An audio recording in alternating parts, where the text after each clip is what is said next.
जीवन में समता यानी संतुलन बहुत जरूरी है, लेकिन ज्यादातर लोगों का जीवन असंतुलित बना हुआ है। हमने एक ऐसी मानसिक स्थिति का निर्माण कर रखा है कि सुख की स्थिति आने पर हम खुशी से उछल जाते हैं और दुख की स्थिति में मानो मुरझा जाते हैं, जबकि हमें हर स्थिति में एक सा और संतुलित रहना चाहिए। इसलिए जीवन के लक्ष्य पर फोकस करके आगे बढ़ते रहिए। सुप्रभात, नमस्कार, मैं हूं प्रीति सिंह। सबसे पहले एक नजर मुख्य गतिविधियों पर। द्विपक्षीय रणनीतिक संबंधों को और मजबूत करने के लिए वियतनाम के प्रधानमंत्री फाम मिन चिन भारत की यात्रा पर। आज प्रधानमंत्री नरेंद्र मोदी के साथ करेंगे द्विपक्षीय वार्ता। राष्ट्रपति द्रौपदी मुर्मू और उपराष्ट्रपति जगदीप धनखड़ से भी मुलाकात का कार्यक्रम। सबका साथ, सबका विकास, सबका विश्वास, सबका प्रयास के आदर्श वाक्य में विश्वास करती है सरकार। वित्त मंत्री निर्मला सीतारमण ने राज्यसभा में केंद्रीय बजट 2024-25 और जम्मू कश्मीर संघ राज्य क्षेत्र के बजट 2024-25 पर हुई चर्चा का दिया जवाब। कहा, बजट में आर्थिक वृद्धि, रोजगार, पूंजी निवेश और राजकोषीय मजबूती के बीच बेहतर संतुलन, सभी राज्यों को मिला आवंटन। वायनाड त्रासदी पर संसद के दोनों सदनों में हुई ध्यानाकर्षण चर्चा। गृह मंत्री अमित शाह ने कहा, आज दुनिया का सबसे आधुनिक अर्ली वार्निंग सिस्टम भारत के पास। केरल को दी गई थी भारी वर्षा और भूस्खलन की पूर्व चेतावनी। केरल के साथ चट्टान की तरह खड़ी है केंद्र सरकार। विपक्ष ने की आपदा के लिए विशेष पैकेज की मांग। वायनाड में युद्ध स्तर पर रेस्क्यू ऑपरेशन जारी। 200 के पार पहुंचा मौत का आंकड़ा। 191 लोगों के लापता होने की खबर। मौसम विभाग ने मल्लपुरम, कोझिकोड, वायनाड, कन्नूर और कासरगोड जिलों में तेज बारिश का ऑरेंज अलर्ट किया जारी। और पेरिस ओलंपिक में 50 मीटर राइफल 3 पोजीशंस फाइनल में पहुंचने वाले पहले भारतीय बने स्वप्निल कुसाले। मुक्केबाजी में टोक्यो ओलंपिक में कांस्य पदक विजेता लवलीन बोरगोहेन क्वार्टर फाइनल में। एथलेटिक प्रतियोगिता में आज अपना अभियान शुरू करेगा भारत।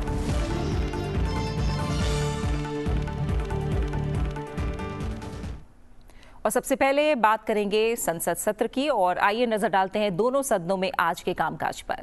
और सबसे पहले बात लोकसभा की। लोकसभा की बात करें तो प्रश्नकाल के दौरान सदस्य अलग अलग मंत्रालय से जुड़े प्रश्न आज पूछेंगे, जिसका उत्तर संबंधित मंत्रालय की ओर से दिया जाएगा। साथ ही अलग अलग मंत्रालय से जुड़े पत्र आज सभा पटल पर रखे जाएंगे। कार्य मंत्रणा समिति के दूसरे प्रतिवेदन पर सहमति का प्रस्ताव किया जाएगा। राष्ट्रीय खाद्य और प्रौद्योगिकी, उद्यमशीलता और प्रबंधन संस्थानों की परिषद के लिए खाद्य प्रसंस्करण उद्योग मंत्रालय में राज्य मंत्री रवनीत सिंह 2 सदस्यों के निर्वाचन के लिए प्रस्ताव रखेंगे। दिल्ली विकास प्राधिकरण की सलाहकार परिषद के लिए आवासन और शहरी कार्य मंत्री मनोहर लाल 2 सदस्यों के निर्वाचन के लिए प्रस्ताव रखेंगे। गृह मंत्री अमित शाह आपदा प्रबंधन संशोधन विधेयक 2024 पर पुनर्स्थापित करने का प्रस्ताव करेंगे। वित्त मंत्री निर्मला सीतारमण सीमा शुल्क टैरिफ अधिनियम 1975 की धारा 8 का के अनुसरण में संकल्प पेश करेंगी। नियम 377 के अंतर्गत अविलंबनीय लोक महत्व के मामले उठाए जाएंगे। वर्ष 2024-25 के लिए रेल मंत्रालय के नियंत्रण के अधीन अनुदानों की मांगों पर आगे की चर्चा और मतदान किया जाएगा। वर्ष 2024-25 के लिए शिक्षा मंत्रालय के नियंत्रण के अधीन अनुदानों की मांगों पर आगे की चर्चा और मतदान भी आज एजेंडे में शामिल है।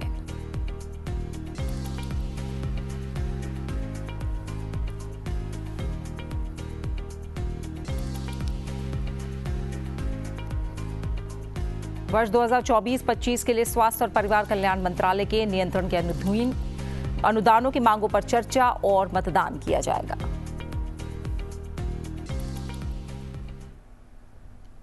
और लोकसभा के बाद अब बात राज्यसभा यानी उच्च सदन के कामकाज के बारे में।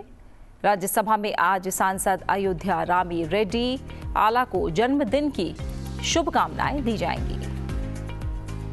विभिन्न मंत्रालय से जुड़े पत्र सभा पटल पर रखे जाएंगे। युवा कार्यक्रम और खेल मंत्रालय में राज्य मंत्री रक्षा निखिल खड़से विभाग संबंधित शिक्षा, महिला, बाल, युवा और खेल संबंधी संसदीय समिति की सिफारिशों के कार्यान्वयन के संबंध में अपने वक्तव्य देंगी। वहीं अलग सूचियों में दर्ज प्रश्न पूछे जाएंगे, जिसका उत्तर संबंधित मंत्रालय की ओर से दिया जाएगा। आवासन और शहरी कार्य मंत्रालय के कार्यकरण के संबंध में चर्चा आज जारी रहेगी। कृषि और किसान कल्याण मंत्रालय के कार्यकरण पर भी चर्चा होगी।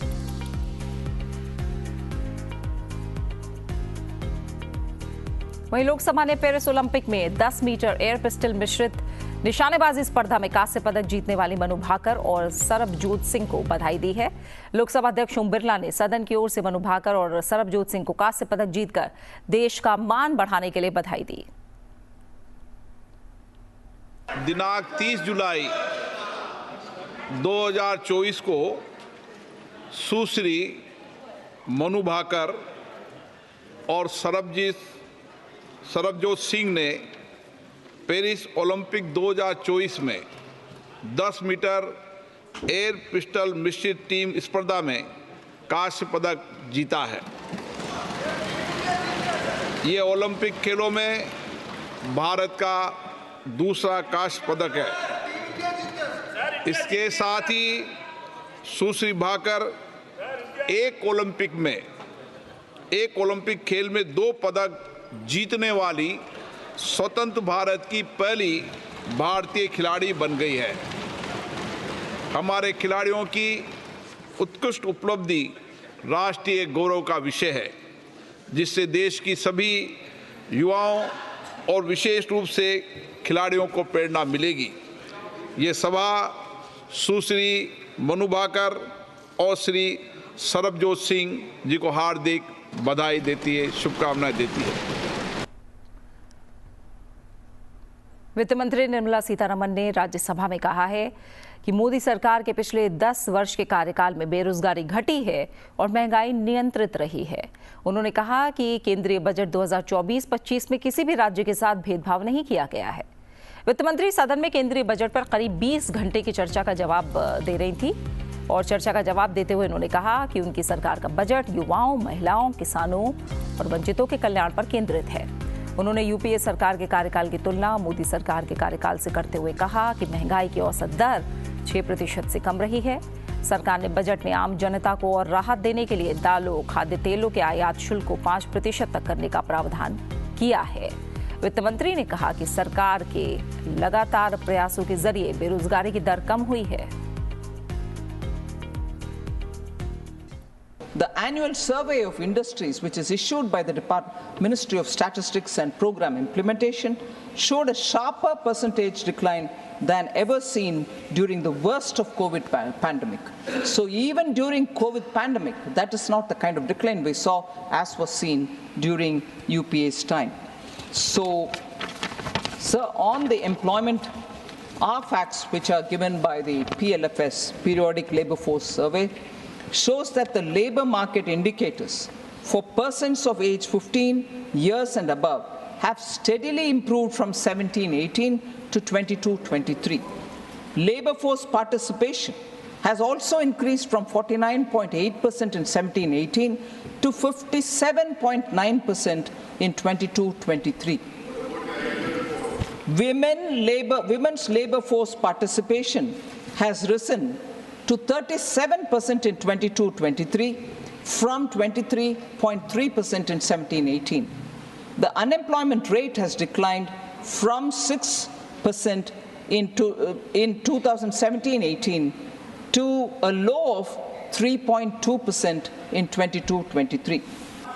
Promise to implement a comprehensive crop insurance scheme. However, it was not till the NDA, which came to power under Prime Minister Modi, Fasal Bima Yojana was implemented. They could have done it during their time, but no, it waited for a manifesto. But that was 2004 manifesto, and they had 10 years after that. They did not do anything on that.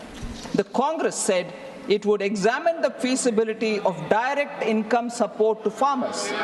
However, it was not till 2019 when Prime Minister Modi gave PM Kisan Samman Nidhi. They state things in their manifesto, it lies in the manifesto. No, they don't implement when they come to power. So total allocation under health increased from 88,000 in 23-24 to 89,000 crores in 24, 89,287 crores in 24-25. PM Swasth Suraksha Yojana. Under that, 15 new All India Institutes of Medical Sciences have been approved, of which 9 projects have been completed starting from 2014. In 10 years, 9 new All India Institute of Medical Sciences have been completed, whilst total of 15 have been given sanction. Similarly, sir, 17 government medical college institutes have been approved, of which 10 projects have been completed. So attention given to health in different forms is what I want to lay before you for the consideration of the House. केंद्रीय गृह मंत्री अमित शाह ने संसद को आश्वासन दिया है कि मूसलाधार बरसात और भूस्खलन में केरल के वायनाड में हुई त्रासदी में केंद्र सरकार केरल की सरकार और लोगों के साथ चट्टान की तरह डटकर खड़ी है और राहत पुनर्वास के कार्यों में कोई कसर नहीं छोड़ी जाएगी। लोकसभा में नियम 197 के तहत देश के विभिन्न भागों में भूस्खलन और बाढ़ के कारण जानमाल को हुई हानि के बारे में संक्षिप्त चर्चा का जवाब दे रहे थे। चर्चा में सदस्यों की ओर से आधुनिक चेतावनी प्रणाली के बारे में सवाल उठाए जाने पर उन्होंने स्पष्टीकरण दिया और कहा कि देश में हमारे पास विश्व का सबसे आधुनिक पूर्व चेतावनी प्रणाली है, जो 7 दिन पहले भी सटीक पूर्वानुमान देती है। गृह राज्य मंत्री नित्यानंद राय ने सदन को देश में आपदा की तैयारियों की जानकारी दी। सभा के आग्रह पर अनुदानों की मांगों के मध्य में रूल 197 के तहत कॉल अटेंशन लिया जा रहा है। सभा की सहमति है। मानसून के पूर्व देश भर में एनडीआरएफ की टीमें तैनात की गई है और अभी 175 टीमें विभिन्न बाढ़ प्रभावित क्षेत्रों में राज्य सरकारों की सहायता कर रही है। उच्चतम स्तर पर केंद्र सरकार द्वारा स्थिति की निगरानी की जा रही है। गृह मंत्रालय के दोनों नियंत्रण कक्ष 24/7 स्थिति की निगरानी कर रहे हैं और राज्य सरकारों को हर संभव मदद प्रदान की जा रही है। माननीय प्रधानमंत्री जी के नेतृत्व में और माननीय गृह मंत्री जी के मार्गदर्शन में सभी प्रकार के आपदाओं के जोखिम को कम करने के लिए अगर कोई आपदा आ जाती है तो उसमें बचाव राहत कार्य में और पहले से टेक्नोलॉजी का उपयोग और बाद में भी टेक्नोलॉजी का सहारा लेकर सर जो काम किए गए हैं, जिसके कारण इन 10 वर्षों में आपदा प्रबंधन भी सुदृढ़ हुआ है और जान माल की नुकसान में भी काफ़ी कमी हुई है। यूँ कहें अगर एक उदाहरण दिया जाए, सुपर साइक्लोन जिसमें 10,000 लोगों की मौत उड़ीसा में और हुई थी, अब इधर गुजरात प्रांत में जो अभी साइक्लोन आया था, तो साइक्लोन में एक बाढ़ भी बड़ा क्षेत्र होता है सर, उसमें बारिश अत्यधिक होती है, इसलिए मैं उसकी चर्चा कर रहा हूँ। बाकी तो उसके प्रकार हैं ही और वहाँ शून्य जान माल की क्षति हुई। उसके पहले भी कई राज्यों ने इसका सहारा लेकर और कोऑर्डिनेशन के साथ काम कर आपदा में जान माल और संपत्ति के नुकसान को काफी कम किया है। आधुनिक अर्ली वार्निंग सिस्टम यहाँ स्थापित किए गए हैं 2014 के बाद।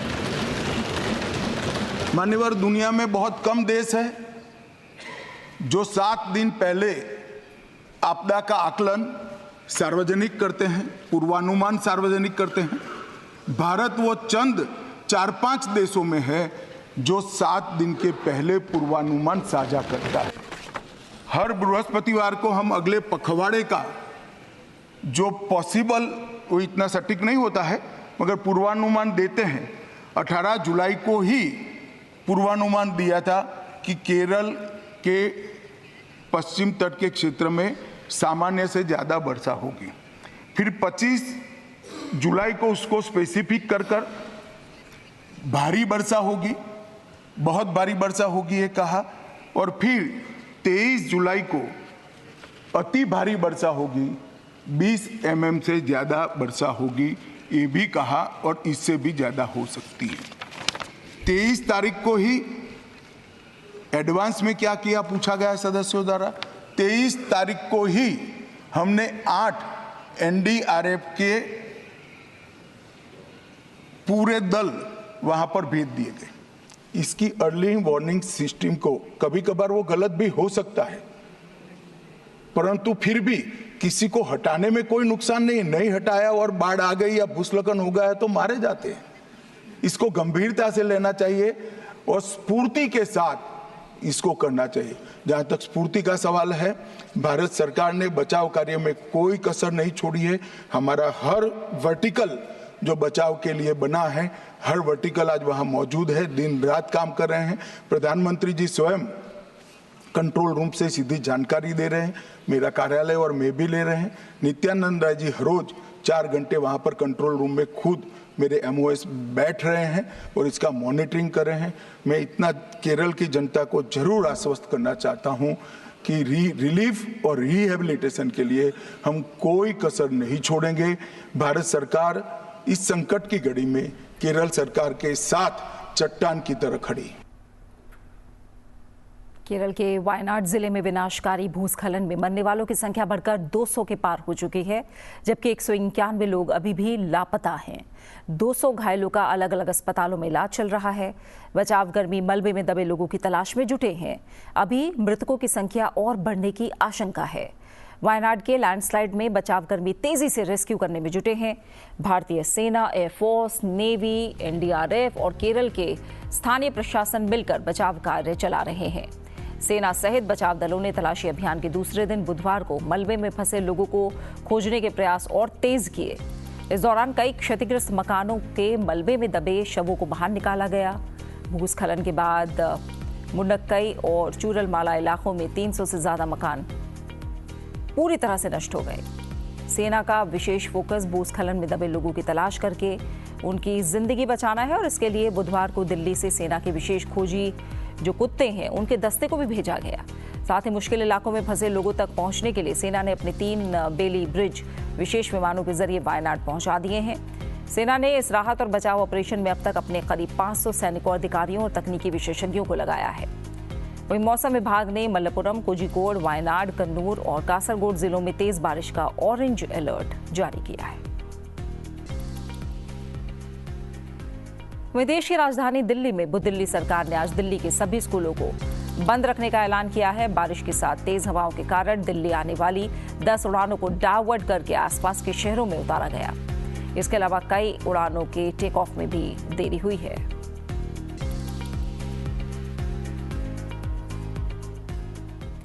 वियतनाम के प्रधानमंत्री फाम मिन चिन 3 दिवसीय भारत यात्रा पर हैं। वो दोनों देशों के बीच रणनीतिक संबंधों को विस्तार देने के मकसद से 3 दिन के भारत दौरे पर हैं। विदेश मंत्री एस जयशंकर ने बुधवार को वियतनाम के प्रधानमंत्री फाम मिन चिन से मुलाकात की। विदेश मंत्री एस जयशंकर ने वियतनाम के प्रधानमंत्री चिन से मुलाकात की और इसकी तस्वीरें सोशल मीडिया एक्स पर साझा की और अपने पोस्ट में उन्होंने लिखा कि भारत की राजकीय यात्रा के दौरान वियतनाम के प्रधानमंत्री फाम मिन चिन से मुलाकात करके गौरवान्वित महसूस कर रहा हूं। हमारे द्विपक्षीय संबंधों और आपसी हितों के क्षेत्रीय और वैश्विक मुद्दों पर उनके मार्गदर्शन की सराहना करता हूं। प्रधानमंत्री नरेंद्र मोदी के साथ उनकी शिखर बैठक की प्रतीक्षा है। आज वियतनाम के प्रधानमंत्री चिन का राष्ट्रपति भवन के प्रांगण में औपचारिक स्वागत किया जाएगा, जिसके बाद वो महात्मा गांधी को श्रद्धांजलि देने के लिए राजघाट जाएंगे। साथ ही प्रधानमंत्री के साथ द्विपक्षीय चर्चा करेंगे, जो उनके सम्मान में दोपहर के भोज का आयोजन भी करेंगे। प्रधानमंत्री चिन का राष्ट्रपति द्रौपदी मुर्मू और उपराष्ट्रपति जगदीप धनखड़ से मिलने का कार्यक्रम है। भारत और वियतनाम के बीच सदियों पुराने ऐतिहासिक और सभ्यता और संस्कृति से जुड़े संबंध हैं, जो सितंबर 2016 में प्रधानमंत्री की वियतनाम यात्रा के दौरान एक व्यापक रणनीतिक साझेदारी के स्तर तक बढ़े। भारत वियतनाम को अपनी एक्ट ईस्ट नीति का एक प्रमुख स्तंभ और अपने हिंद प्रशांत दृष्टिकोण में एक महत्वपूर्ण साझेदार मानता है।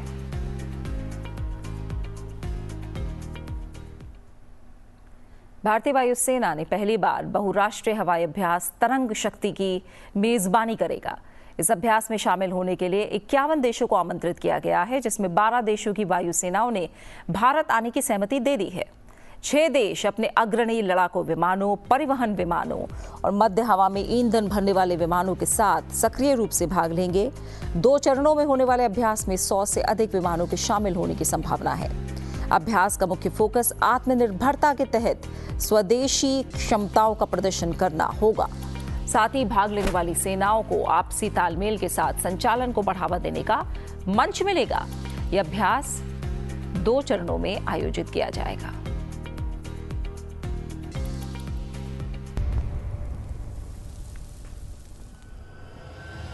The Indian Air Force has forged strong bonds and unparalleled camaraderie through international exercises.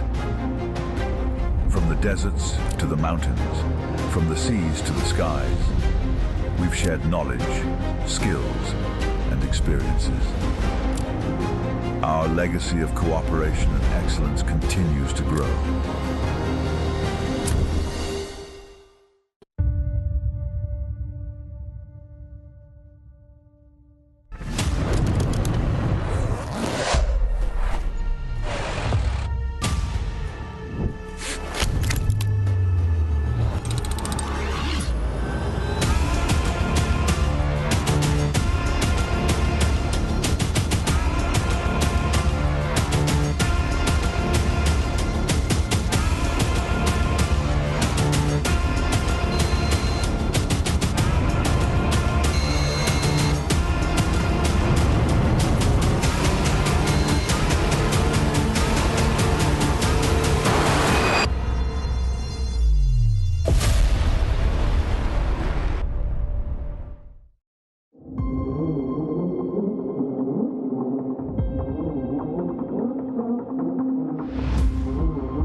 और बात ओलंपिक्स की। पेरिस ओलंपिक के 5वें दिन भी भारतीय खिलाड़ियों ने अपने प्रदर्शन से सभी को प्रभावित किया। भारतीय निशानेबाज स्वप्निल कुसाले पुरुषों की 50 मीटर राइफल 3 पोजीशन स्पर्धा के फाइनल में पहुंच गए। वहीं पीवी सिंधु और लक्ष्य सेन ने क्वार्टर फाइनल के लिए क्वालिफाई कर लिया। हालांकि मनिका बत्रा और तरुणदीप राय को तगड़ा झटका लगा। दोनों अपने अपने मैचों में हार कर बाहर हो गए। भारतीय निशानेबाज स्वप्निल कुसाले ने बुधवार को पेरिस ओलंपिक में पुरुषों की 50 मीटर राइफल 3 पोजीशन स्पर्धा के फाइनल के लिए क्वालिफाई किया, जबकि देश के खिलाड़ियों ने बैडमिंटन, तीरंदाजी, टेबल टेनिस और मुक्केबाजी की स्पर्धाओं में अगले दौर में प्रवेश किया। कुसाले क्वालिफाइंग दौर में 590 का स्कोर करके 7वें स्थान पर रहे। कुसाले ने नीलिंग में 198, प्रोन में 197 और स्टैंडिंग पोजीशन में 195 स्कोर किया। स्पर्धा का फाइनल आज खेला जाएगा।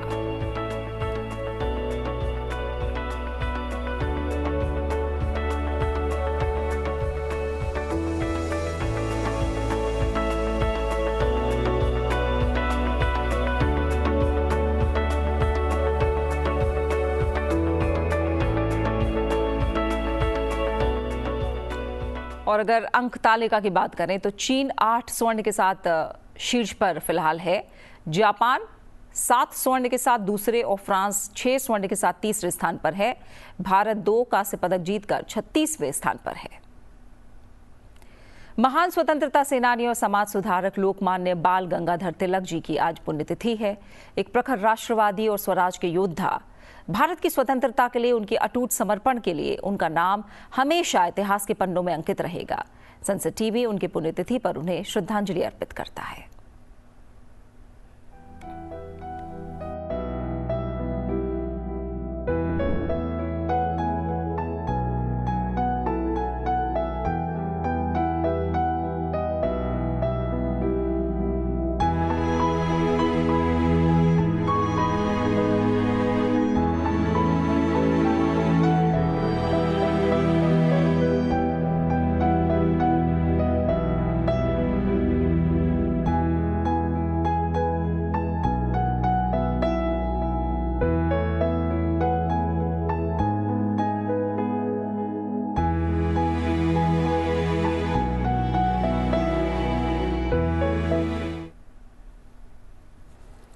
मैंने अपनी कमी को अपनी ताकत बनाया है, ये कहना है पर्वतारोही दिव्यांग उदय कुमार का। जाते जाते आपको छोड़ जाते हैं आज इसी प्रेरणादायी वीडियो के साथ। मुझे दीजिए इजाजत, अपना अच्छे से ख्याल रखिए। नमस्कार।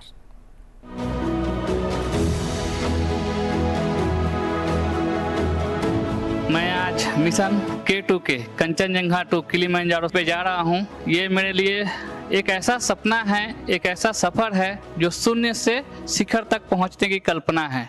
जैसे कि हमारे आदरणीय प्रधानमंत्री श्री नरेंद्र मोदी जी कहते हैं कि आपदा में अवसर का खोज करो, वैसे ही मैंने अपनी कमजोरी को अपना स्ट्रेंथ बनाया और इस मिशन में हमारे HMI team, group captain Jai Kishan sir, Mahendra sir, ministry of defence, हर किसी का सहयोग मिलना मेरे लिए बहुत सौभाग्य की बात है कि आज मैं मेरा युवा भारत मिशन, मेरा विकसित भारत और नारी शक्ति सम्मान तीनों के साथ मैं आज आगे बढ़ रहा हूं। मिशन K2 के भारत के दिव्यांगजन एक इंटरनेशनल प्लेटफॉर्म पर जाकर के 19,400 फीट पे 7,800 स्क्वायर फीट के तिरंगे को अगस्त के महीने में लहराएगा तो विश्व के आगे हिंदुस्तान के युवा, खास तौर दिव्यांगजन है, उनके लिए एक प्रेरणा का स्रोत रहेगा और साथ साथ हमारे भारत की मिसाल रहेगी।